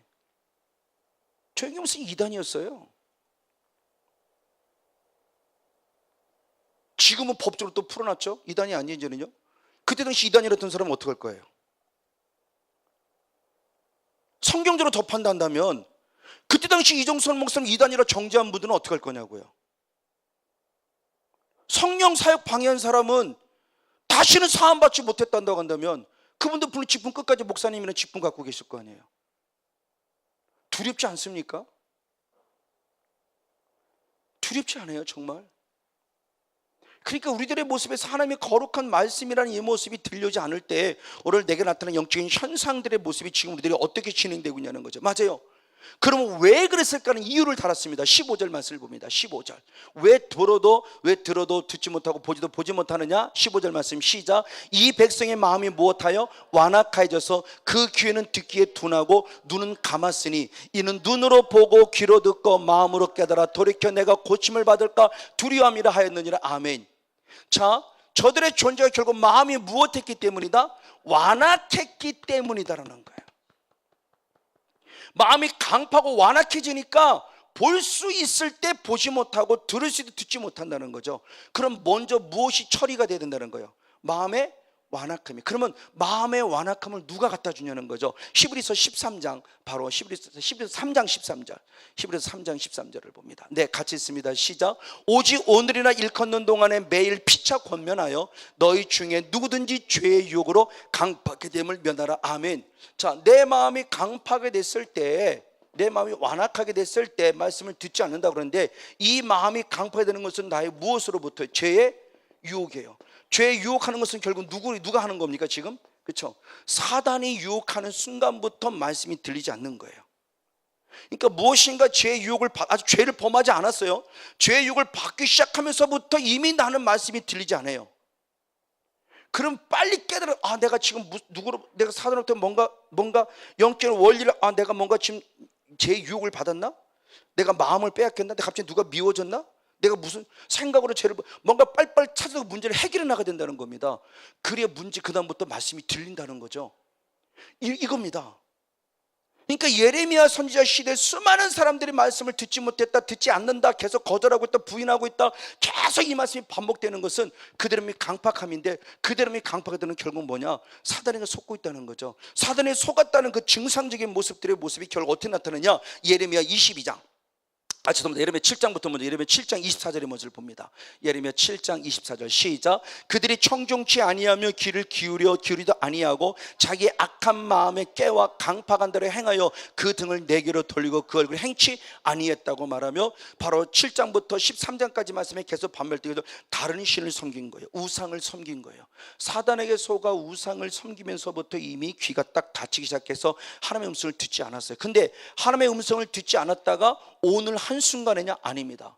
오늘 한순간부터가 아니에요. 자, 예레미야 22장 21절을 봅니다. 예레미야 22장 21절 역시 같이 있습니다. 시작. 내가 평안할 때 내가 내게 말하였으니 내 말이 나는 듣지 아니하리라 하였나니 내가 어려서부터 내 목소리를 청종치 아니함이 내. 자, 크네요. 그럼 그 듣지 않는 이 습관이 오늘 한순간이 아니라는 겁니다. 자, 어느 어떤 사람은 오늘 한순간에 되어지는 경우지만 대부분의 사람들의 모습은 언제서부터예요? 어려서부터입니다. 이것이 영적인데 무엇이었어요? 습관. 그러니까 어려서부터 열심히 교회는 나오지만, 아이들이 교회는 나오지만 하나님 말씀을 듣는다 듣지 않는다? 전혀 듣지 않는다. 그러면 이 아이는 어려서부터 아니요, 또 근거가 있어요. 예레미야 3장 25절의 말씀을 봅니다. 예레미야 3장 25절 말씀 역시 봅니다. 시작. 우리는 수치 중에 늦겠고 우리는 수역에 덮여올 것이며 이는 우리와 우리 열조가 어렸을 때로부터 오늘까지 우리 하나님 여호와께 범죄하여 우리 하나님 여호와의 목소리를 청종치 아니했습니다. 아멘. 그럼 이 어려서부터는 결국 또 누구로부터라는 거예요? 누구? 우리 열조, 조상들.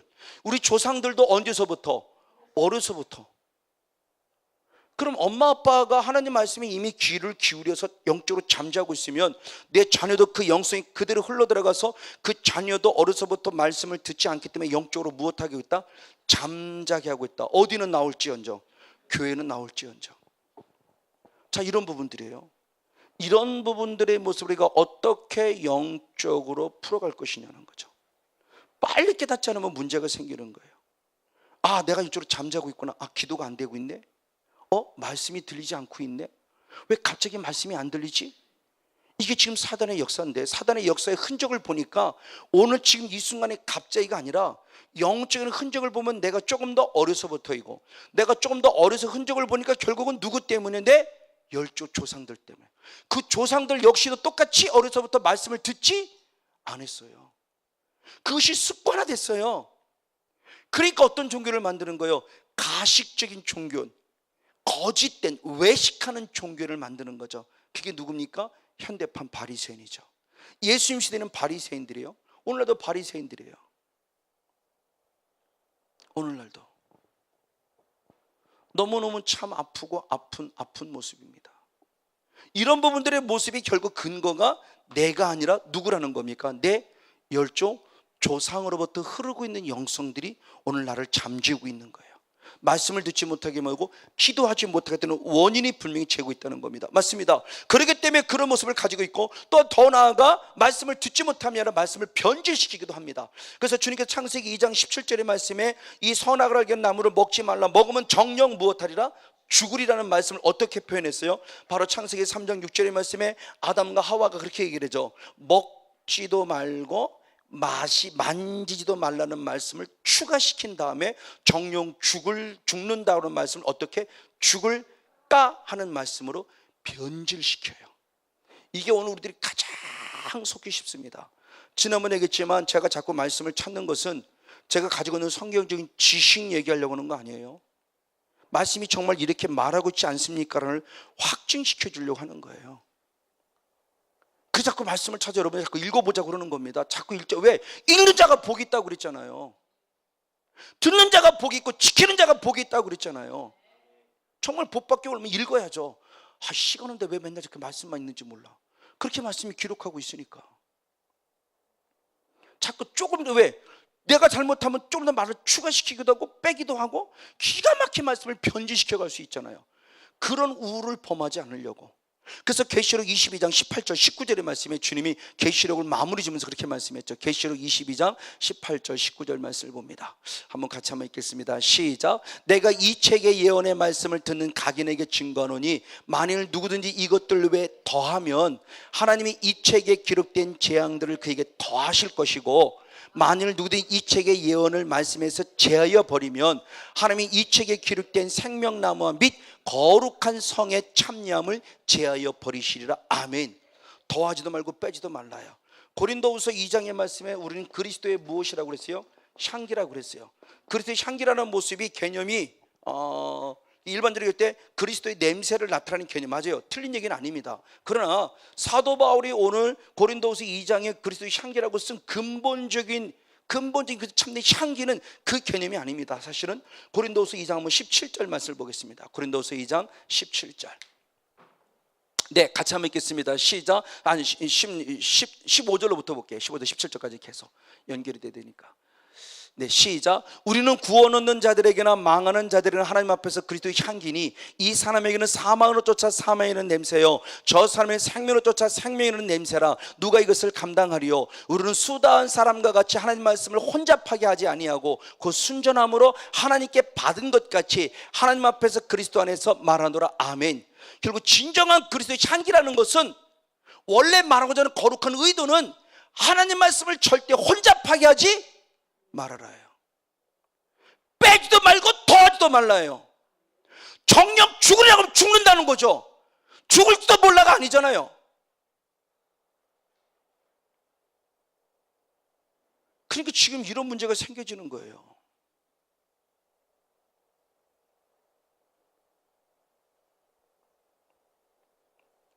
교리적인 부분이니까 다음에도 얘기해. 어쨌든 바로 이런 부분들. 죽는다고 했으면 죽는 거죠. 지옥 간다고 했으면 지옥인데 안 갈 수도 있어는 또 뭐고. 지옥 간다고 정확하게 지옥 가는 거죠. 지옥 갈지도 몰라는 또 뭐고. 왜 말을 자꾸 변질시키느냐고요. 그래서 조금이나마 희망을 줘요. 무슨 희망을 줘요?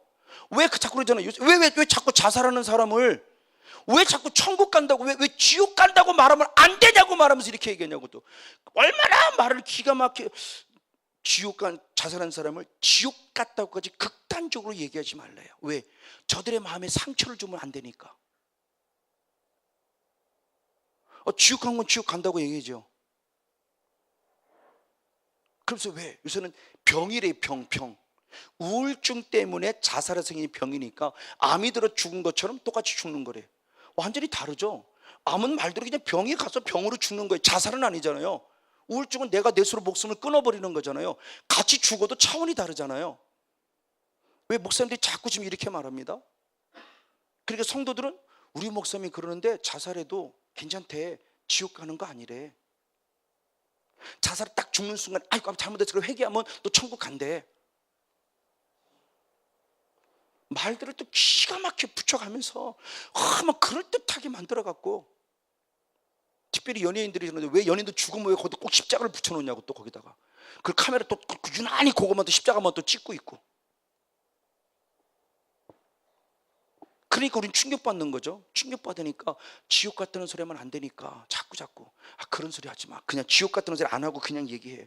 맞아, 지옥 같다는 소리 안 해도 지옥 간 거 아는데 그걸 어떻게 표현할 거냐는 거죠. 바로 이런 부분들의 모습에서 하나님께 지금 나와 우리들에게 과연 지금 무엇을 말씀하고 있을까? 말씀을 변질해가는 사탄의 모습, 이것이 바로 대표적인 모습의 그 모습이 사단의 계략이죠. 이것이 막 기록된 말씀들의 모습이 로마서 7장 7절로부터 11절까지 말씀 안에 기록되어 있습니다. 로마서 7장 7절로부터 보겠습니다. 네, 같이 한번 읽습니다. 시작. 그런즉 우리가 무슨 말하려 율법이 죄냐? 그럴 수 없느니라. 율법으로 말미암지 않고는 내가 죄를 알지 못하였으니 그 율법이 탐내지 말라 하지 아니하였더라면 내가 탐심을 알지 못하였을 것이다. 그러나 죄가 기회를 타서 계명으로 말미암아 내 속에 각양 탐심을 이루었나니 이는 법이 없으면 죄가 죽은 것임이라. 전에 법을 깨닫지 못할 때에는 내가 살았더니 계명이 이름에 죄는 살아나고 나는 죽었도다. 생명에 이르게 할 그 계명이 내게도 도리어 사망에 이르는 것이 되었으니 왜? 죄가 기회를 타서 계명으로 말미암아 나를 속이고 그것으로 나를 죽였다라는 거죠. 원래 의도는 죄를 알아서 죄짓게 않게 하기 위함이에요. 그러니까 욕심 부리지 말라, 탐심하지 말라 그랬어요. 근데 죄가 기회를 이 죄는 단순히 우리가 행하는 죄가 아니라 죄짓게 하는 근거인 누구를 얘기하는 거예요? 사단이 무엇을 틈을 타서, 기회라는 걸 틈을 타서 욕심을 부리지 말할 것을 오직 어떻게 욕심을 부리게 만들어서 나를 지금 무엇하고 있다? 죽이고 있다는 거예요. 그 말씀을 변질시킨 거죠. 사탄의 존재가 말씀을 기가 막히게 변질시켜서 결국 우리를 그럴듯한 모습을 가지고 우리를 멸망, 죽음의 길로 인도하는 사단의 모습, 이것이 결국 말씀을 변질시키는 사탄의 모습인 거예요. 맞습니다. 그럴 때 우리는 어떤 존재가 되느냐? 데살로니가 교인들처럼, 때로는 빌라델비아 교인들처럼 우리는 옥토가 되지 않는다. 누가복음 8장 15절의 말씀입니다. 누가복음 8장 15절 역시 한번 같이 읽습니다. 누가복음 15절 시작. 좋은 땅에 있다는 것은 착하고 좋은 마음으로 말씀을 듣고 지켜야 인내로 결실하는 자니라. 아멘. 결국 영적인 열매를 맺는 옥토가 돼야 돼요. 그 옥토는 뭐라고 했습니까? 착하고 좋은 마음으로 말씀을 듣고 지키는 자예요. 인내로서 결실하는 자예요. 그 자가 데살로니가 교회죠. 그래서 데살로니가서 2장 13절의 말씀에 데살로니가 교인들은 사도 바울을 통해 전해진 말씀을 사람의 말로 받지 아니하고 누구의? 하나님의 말씀으로 받았고, 하나님 말씀을 받을 때 그 말씀이 내 안에 역사했다고 그랬어요. 열매를 맺었다는 거죠. 빌라델비아 성도들은 지극히 작은 능력을 가졌어요. 그런데 끝까지 그들은 믿음을 지켰고 말씀을 지켰어요.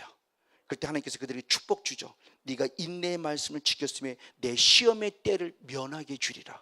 할렐루야. 바로 이것이 옥토입니다. 오늘 저 여러분 영이 깨어있다는 증거인 믿음의 옥토가 돼서 기도가 되어지고 말씀이 살아나는 모습을 통해서 한 단계 성숙해 갈 수 있는 그런 증인들이 될 줄을 간절히 축복하고 축원을 드립니다. 맞습니다. 그러면 두 번째 죽이면 잠자는 것으로 끝나냐? 아닙니다. 다시 한번 요한복음 10장 한번 10절 말씀 한번 더 보겠습니다. 요한복음 10장 10절 시작. 도적이 오는 것은 도적질하고 죽이고 멸망시키는 거이다. 자, 도적질하고 그 다음에 죽여요. 영적으로 잠이 들었어요. 그러면 영적으로 잠이 들어서 말씀과 기도에 전무하지 못하게 만들어 결국 나를 무엇하게 합니다? 멸망이에요. 이게 사단의 역사예요. 마지막 종착점은 이겁니다. 사단이 여기서 끝남이 아니라 이 과정들을 통해서 결국 이곳에 오게 하기 위함이에요. 그래서 아까 얘기했던 욕심이 잉태한즉 죄를 낳고 죄가 장성한즉 사망을 낳게 해요. 목적은 이겁니다. 다시 말하면 사단은 내가 송건영 목사가 죄를 보면서 그 죄 때문에 하나님의 말씀대로 가난해지고 병들게 하는 것이 목적이 아니라 그런 과정들을 통해서 기도해도 안 되네, 좌절하고 낭만케 영이 잠자서 말씀과도 전무하지 못하게 만듦으로 결국 영적으로 마지막 최후의 순간에 나를 어디 보내기 위함이라는 거예요. 지옥이요. 이게 목적이라는 거예요. 그래서 성령 사역을 거룩하게 쓰자는 겁니다. 성령 사역이 거룩한 사역이 되자는 거예요. 단순히 병 고치는 사유로 끝나지 말고 얘 안에 내가 있는데 얘 안에 나를 끄집어내야 내가 어디 간다는 거예요? 천국이요. 혹시 병을 고치지 못해도 천국은 가야 되잖아요. 혹시 문제를 해결되지 못해도 천국은 가야 되잖아요. 정말 이것 때문에 우리가 예수 믿는 거잖아요. 궁극적으로 잘 먹고 잘 살려고 예수 믿는 거 아니잖아요. 이거 놓치면 안 되잖아요. 이것 때문에 우리가 전도하는 거고, 이것 때문에 우리가 기도하는 거고, 이것 때문에 우리가 주님을 예배하는 거고. 그래서 지난번에 말씀했던 그 북한의 그 지하교회에 걸려진 그 아이들이 순교하는 장면을 어느 목사님이 보고 올린 내용을 저런의 말씀을 드렸죠. 정말 가슴이 아프고 얼마나 제 마음이 후회가 되고 참 죄송스럽고 하나님 앞에 회개하면서 눈물을 흘리며 찬양하고 기도인지 몰라요. 저게 예수님을 궁극적인 믿는 궁극적인 목적인데 그들은 너무 기도하고 싶어서 교회를 찾아갔고 너무 말씀 듣고 싶어 찾아갔고 마음껏 주님을 찬양하고 싶어 교회 갔는데 그만 발각이 된 거예요. 근데 우리는 마음껏 기도하라고도 안 하잖아요. 바빠요. 시간 없어요. 얼마나 하는 일이 바쁜데. 맞아요. 주님이 오라는데 바쁘잖아요. 나는 장가도 가야 되고 나는 농사도 져야 되고 나는 사업도 해야 되고 얼마나 바빠요. 착각하지 마세요. 주님이 기회가 영원할 거라고 착각하니까 바빠요. 자꾸 바빠요. 아무리 바빠도 그 어떤 것이 바빠도 기도보다 바쁠 수 없고 예배보다 바쁠 수 없고 말씀보다 바쁠 수 없고 믿음보다 바쁠 수는 없어요. 그때 주님 오시면 어떡할 건데요? 한 사람은 들림받고 한 사람은 들림받지 못한다고 했는데 그때가 만약 마지막 시대면 어떡할 거예요? 속으면 정말 안 됩니다. 이 멸망이라는 것이 결국 뭐냐? 이 멸망이라는 원어가 아폴리무라는 원어인데 구원이라고 하는 것의 반대말입니다. 구원 얻었다의 반대말이 멸망이에요. 근데 놀라워요. 자, 누가복음 19장 10절의 말씀을 보겠습니다. 누가복음 19장 10절 시작. 인자에 온 것은 잃어버린 자를 찾아 구원하려 옴이라. 아멘. 예수님이 이 땅에 오신 목적을 얘기합니다. 이 땅에 오실 때 인자가 온 것은 누구를 찾으러 왔다? 잃어버린 자. 잃어버린 자는 지금 누구를 얘기하는 거예요? 유대인입니까? 이방인입니까? 유대인이죠. 왜 잃어버린 자예요? 구약시대에 이미 그들은 누구를 믿었던 자예요? 하나님을 믿었던 자인데 어느 순간 시간에도 하나님이 아니라 누구를 섬기고 있어요? 우상을 섬기면서 하나님부터 멀어진 자. 그래서 주님은 이들을 지금 누구라고 그래요? 잃어버린 자라고 그래요. 그래서 주님께서는 제들을 파송했을 때 얘들아 지금 이방인에게 가지 마. 너는 누구에게 가? 잃어버린 자에게 가. 근데 우리나라 말로는 잃어버린 자인데 이것이 그 멸망했던 원어와 똑같아요. 아폴림이라는 원어예요. 그럼 잃어버린 자를 찾으러 가라는 것은 누구예요? 멸망받은 자를 찾으러 가라는 거예요. 그럼 그들이 하나님을 안 믿었습니까? 하나님 믿었는데 멸망받았잖아요. 지금요. 하나님 믿은 백성인데 멸망받았다고요. 멸망받은 그들을 다시 구원해야 되기 때문에 주님이 그들을 찾으러 간다고 그런 거예요. 그래서 누가복음 5장 30절의 말씀이 뭐라고 그랬어요?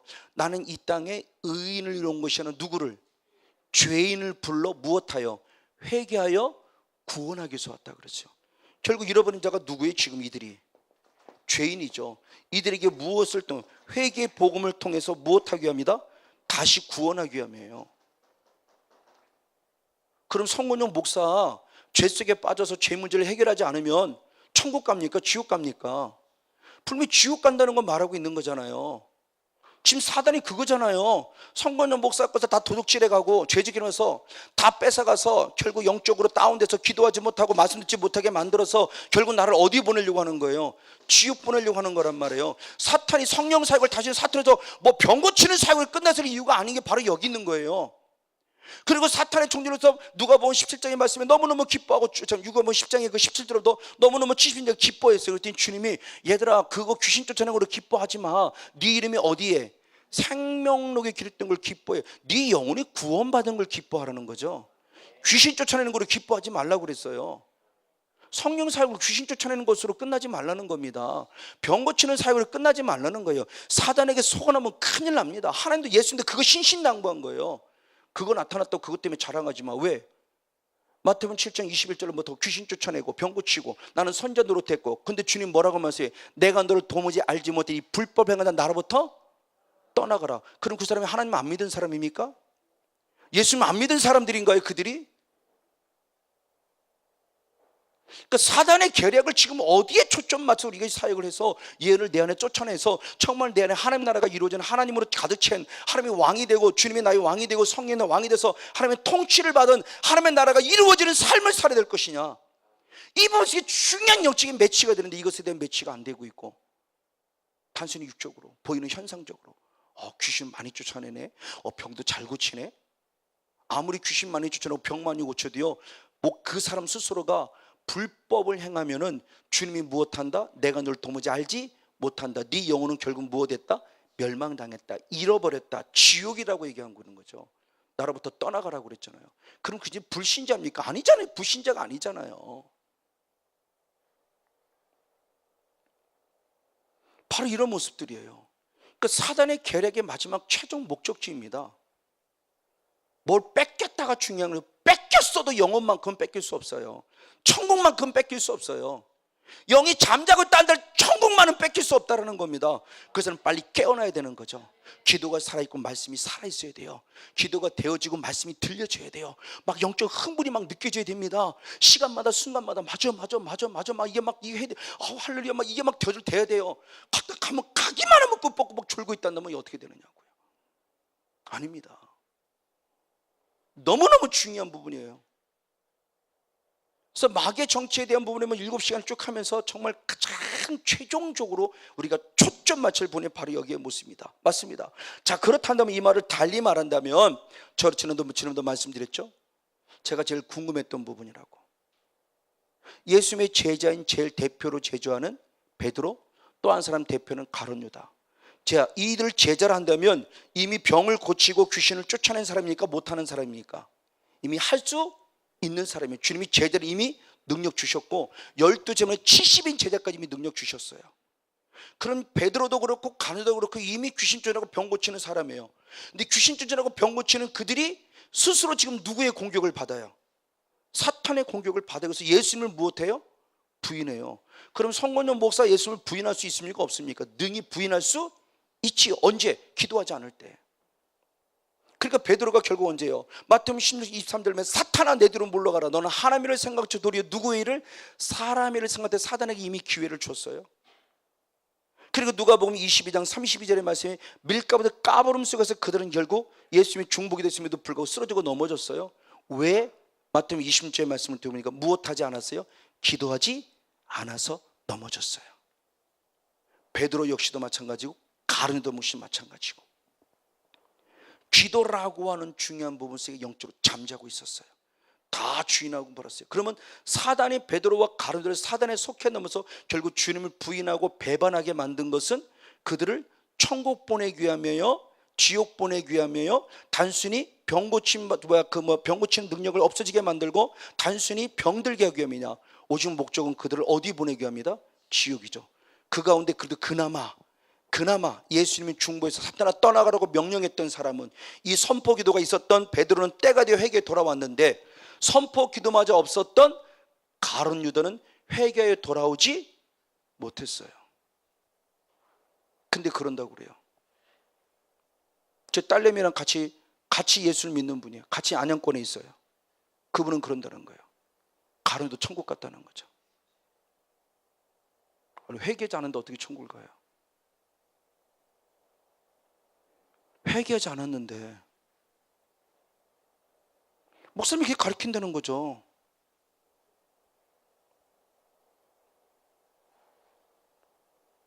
그나마 베드로는 회개에 돌아온 거고요. 그래서 성령 받아서 마지막 멋지게 쓰임 받았잖아요. 가룟도 인생은 말 그대로 인생이 비참하게 끝났어요. 그래서 우리들의 존재 주님이 친히 말씀할 때 마귀를 두려워하지 말고 내 영을 지옥 보내는 누구를 두려워하라? 하나님을 두려워하라는 거예요. 자, 마태복음 10장의 말씀입니다. 마태복음 10장 28절 말씀 찾아봅니다. 마태복음 10장 28절 말씀 같이 한번 읽겠습니다. 시작. 몸은 죽여도 영혼은 능히 죽이지 못하는 자들을 두려워하지 말고 오직 몸과 영혼을 능히 지옥에 무엇한다? 멸하시는 자를 두려워하라. 저게 멸하시는 게 바로 조금 전에 했던 그 아폴리모, 저분을 두려워하는 거죠. 맞아요. 사탄의 존재는 내 영을 결국 잠자게 만들어서 지옥에 보내게 하려고 하는 건 사탄이지만 결국 지옥을 보내는 자는 누구예요? 하나님인 거예요. 그럼 하나님 앞에 아버지 잘못해서 돌아오면 돼요. 근데 그 잘못해서 돌아오게 하기 위해서는 우리의 중보기도가 필요해요. 예수님의 중보, 사탄아 떠나가라는 중보기도를 했기 때문에 베드로가 때가 되어 돌아온 거예요. 우리도 자녀들을 위해서 중보기도 하십시오. 그러면 때가 되어 회개에 돌아올 줄 믿습니다. 그냥 하나님 도와주세요로 끝나지 마세요. 예수님은 분명히 기도했어요. 사탄아 떠나가라고 명령했어요. 그들의 존재의 모습, 그래서 밀가부터 까불면서 허락지 아니했어요. 끊임없이 주님이 중보기도 해줬어요. 이것이 우리들이 부모로서 해야 할 일이고 목회자로서 해야 할 일이다. 그러면 때가 되어 회개에 돌아올 것이다. 지금 당장 아닌 것도 걱정하고 염려하지 마세요. 여러분의 기도의 분량이 단회했어요. 여러분 얼마큼 정신차려 깨어있냐가 달려있다는 겁니다. 그래서 베드로전서 4장 7절 말씀에는 만물의 마지막에 가까웠으니 정신차려 근신하여 깨어있어 기도하라고 그래요. 한번 여기서 마저 보겠습니다. 베드로전서 4장 7절. 베드로전서 4장 7절 말씀 같이 한번 읽겠습니다. 네, 읽겠습니다. 시작. 만물의 마지막에 가까웠으니 그러므로 너희는 정신을 차리고 근신하여 무엇하라? 기도하라. 할렐루야. 왜? 베드로 5장 8절 말씀에 우는 사도가 사탄의 주를 삼킬 자를 찾고 있기 때문에, 그래서 반드시 회개해서 성령 충만 받아서 그 성령을 힘입어 내 안에 역사하는 영, 그렇죠? 죄를 보면서 모든 걸 빼앗아가는 어둠의 영, 죄를 범하면서 결국 영적으로 잠자게 말씀 듣지 못하고 기도 방해하는 어둠의 영, 이 존재를 끄집어냄을 통해서 기도가 회복되어지고 말씀이 들려짐을 통해서 여러분 기도했을 때 반드시 천국을 향해 전진해가는 성령 충만한 주인공 모두가 되어지기를 주님의 이름으로 간절히 축복하고 축원을 드립니다. 할렐루야.